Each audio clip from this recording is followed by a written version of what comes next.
सभी साथियों को जय भीम, नमो बुद्धाय। मैं हूँ रेखा रानी बौद्ध और आप देख रहे हैं रेखा बौद्ध 85।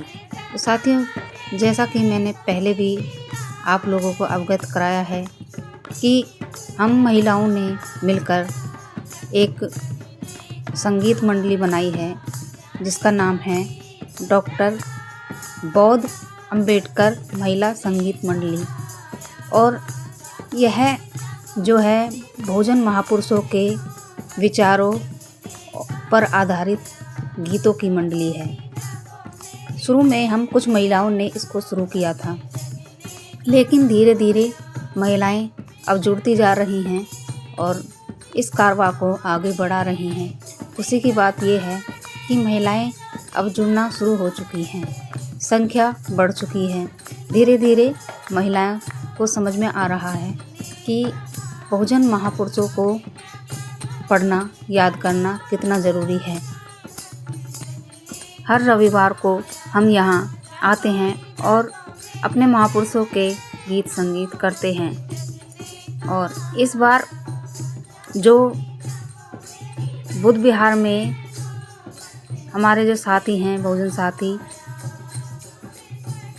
पुरुष मंडली है, उन्होंने भी इस विषय पर बातचीत की है और बहुत ही खुशी की बात है। आप आगे वीडियो में बने रहिएगा। आगे हम आपको दिखाएंगे कि क्या फैसला लिया गया है और समाज में इस सामाजिक व्यवस्था को बदलने के लिए क्या फैसले किए गए हैं और इस कारवां को कैसे आगे बढ़ाया जाएगा। जो हमारे साथी जुड़े हुए हैं या बुद्ध विहार में जो लोग जुड़े हुए हैं, उन्होंने तय किया है कि इसमें बहुजन महापुरुषों के विचारों को महिलाओं के द्वारा आगे बढ़ाया जाएगा। महिलाएं इसमें भाग लेंगी और बहन जी के जो जीवन का संघर्ष है और जो बहुजन समाज पार्टी के जो उन्होंने बहन जी ने कार्य किए हैं, उनको भी महिलाओं तक घर घर पहुंचाने का काम किया जाएगा, जिसमें हम चार महिलाओं के नाम उसमें सेलेक्ट हुए हैं।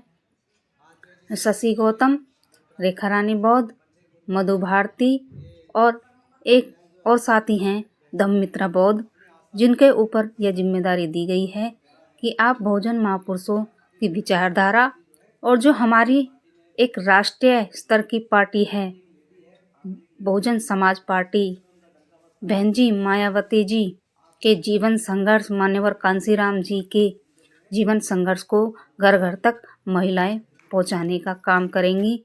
इसलिए लोगों ने ये फैसला लिया है कि अब इस कारवां को महिलाएं, बहुजन समाज की महिलाएं और पुरुष सब मिलकर इस कारवां को आगे बढ़ाएंगे।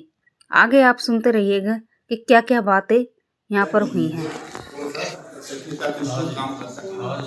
और इसको ध्यान रखते हुए, क्योंकि हम लोग गांव से भी तरफ से भी जाते हैं तो वहाँ देखते हैं कि बीएचपी में महिला बहुत सक्रिय है और होनी भी चाहिए।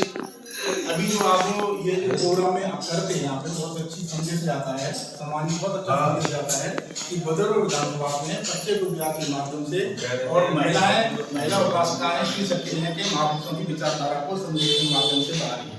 तो ये संदेश है, ये सबसे बड़ा संदेश ये मान लो कि एक सत्संग है। जब कोई भी व्यक्ति जब सत्संग में जाता है तो अपने दिमाग की जो कुरीतियां हैं, बुराइयां हैं, तो सत्संग के माध्यम से छोड़ देता है। वो अच्छा ही लेके जाता है, कहीं धर्मस्थल से अच्छा ही लेके और जाना भी चाहिए। ये नहीं कि धर्मस्थल पे आ रहे बुराई लेके जाए। तो हमारा सबका ये दायित्व होता है कि कहीं भी किसी भी धर्मस्थल पर जाएं तो वहाँ से अच्छा ही लेके जाएं। तो ये सत्संग की तरह ही यहाँ पे जो आप लोग जो है सांस्कृतिक कार्यक्रम करते हैं, बहुत अच्छा लगता है और इसका संदेश भी काफ़ी जो तक जाता है। तो आज हम जो है हमने डिसाइड किया है, हम अपने परिवार से ही शुरुआत की है। तो हमारी मैडम यहाँ बैठी हैं कि मधु भारती जी, तो इनको भी पार्टी में हम लाना चाहते हैं कि पार्टी के आपको करना कुछ नहीं है, गाइड हम करेंगे, करना कुछ नहीं है, गाइड हम करेंगे। क्योंकि आपको केवल महिला उपासनाओं में जाकर के बताना है कि हमारी देश की जो कमान है आज की डेट में, जो बहुजन मूवमेंट की जो कमान संभाल रही है बहन मायावती संभाल रही है, तो क्यों संभाल रही है, क्यों जरूरी है, वो बहन जी जो है इतना संघर्ष क्यों कर रही है आखिर। इस देश के वंचित समाज के लिए तो संघर्ष कर रही हैं। तो वंचित समाज में कौन आता है? SC ST OBC माइनॉरिटी के लोग आते हैं उसमें, और यहाँ ज्यादातर इसी समाज की महिलाएं और पुरुष वर्ग बैठा हुआ है। तो एक महिला होकर के इतने बड़े देश की कमान संभाल सकती है, हमारे लिए तो कमान संभाल नहीं हो। तो हम अपने इस भदोही विधानसभा में क्या लोगों को आगे नहीं ला सकते, महिला उपासनाओं को आगे नहीं ला सकते?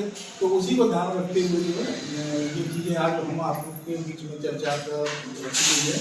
तो मधु भारती को हम आज आपके सामने ही आज सदस्यता दिलवाएंगे, और मनोज कुमार जी हैं, कोषाध्यक्ष जी हैं सचिव विद्यालय, तो उनकी मैडम बैठी हुई है, नाम क्या है? शशिवर्धन, क्या नाम है? सत्यवती, मतलब कंट्री हो गया नाम तो शशिवर्धन के नाम से शुरू कर रखा है उसमें। क्या नाम, रियल नाम क्या है? सत्यवती नाम है। कोई नहीं, दूसरा आप लोगों के बीच में मूवमेंट को बड़ा बढ़ा रही है वो रेखा रानी को जानते हैं आप लोग, ये थोड़ा सा महापुरुषों के बारे में भी आप लोगों को अवगत कराती होंगी, तो इनको भी हम पार्टी की सदस्यता देने का काम करेंगे। इनके अतिरिक्त एक धम्मित्र राजी हैं जो धर्मानंद जी मैडम है, जानते होंगे आप, वो आज उनके यहाँ पर फंक्शन था तो वो रिश्तेदारों को विदा वगैरह कराने के लिए घुमाने लेके गई, तो इसलिए नहीं आई, तो उनको भी लाने का प्रयास करेंगे, उनकी बात होती है। तो 4 महिला उपासिकाएं तो आप अवेलेबल हैं। अगर आप लोगों में से भी कोई भी इन महिला उपासिकाओं के साथ में, आपको करना कुछ नहीं है, आप ये सोचो कि हमें वहाँ विदेश जाना है या कहीं वहाँ पर दूसरी जगह जाना, कहीं नहीं जाना। आपको केवल जैसे आज मीटिंग है, आप लोग मीटिंग करते हो, उसमें चर्चा करनी है, और हम लोग जब साथ में जाया करेंगे तो आप जो वहाँ पर टाइम निकाल के वहाँ भी महिलाएं आया करेंगी, ऐसी बात नहीं कि वहाँ पर महिलाएं आया करेंगी, और उसमें एक संदेश रहेगा कि बदरपुर विधानसभा से और महिला उपासिकाएं भी पार्टी के लिए सक्रिय हैं। ठीक है, काम करने वाले हम सब लोग रहेंगे, आपसे तालमेल से बहुत कुछ काम हो जाता है। अब ये तालमेल ही तो है, आप लोगों ने चर्चा की और यहाँ सांस्कृतिक कार्यक्रम होना चाहिए, तो तालमेल से तो हुआ तो कोई काम नहीं रुकता। जहाँ विचारधारा में तालमेल बन जाता है तो काम भी आसानी से सुलभ हो जाते हैं। तो मेरा कहने का मतलब है, तो आज हम आपके बीच में उनको हमारे विधानसभा अध्यक्ष जी उनको जो है पटका पहना के प्राप्त करेंगे, पार्टी में जिम्मेदारी देंगे बाद में, ठीक है, उनसे करवा देंगे। और दूसरी बात, अगर आप लोगों के बीच में से भी और कोई उपासिका ऐसी हों कि इनमें जो 4 मैंने उपासना को नाम दिए हैं, इनके साथ में अगर काम करना चाहते, सबसे अच्छी बात यह है कि यहाँ पर महिलाओं को भी बोलने का अवसर दिया जाता है, और उन अपनी बात वहाँ पर महिलाएं रखती हैं। जैसे कि मैंने भी वहाँ पर बहन जी के जीवन संघर्ष के बारे में बातें रखी थी, और महिलाओं को प्रेरित किया कि बहन जी ने कितने मुख्यमंत्री रहते हुए समाज के लिए कार्य किए थे, बच्चों के लिए स्कूल, कॉलेज, अस्पताल खुलवाए थे, और अपने बहुजन समाज के SC ST समाज के लिए उन्होंने गरीबों के लिए किस तरीके से ज़मीनें आवंटित की थी।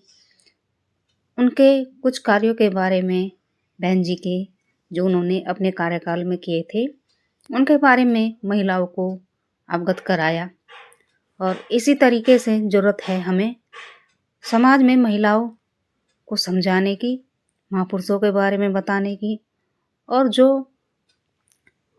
हमारे बहन जी के द्वारा जो किए गए कार्य हैं उनको बताने की। तो हमें ये बोलने का अवसर दिया गया, ये देखकर हमको बहुत अच्छा लगा। तो इस वीडियो के बारे में आपकी क्या राय है, कमेंट बॉक्स में आप ज़रूर बताएं। वीडियो को लाइक, शेयर, चैनल को सब्सक्राइब ज़रूर करें।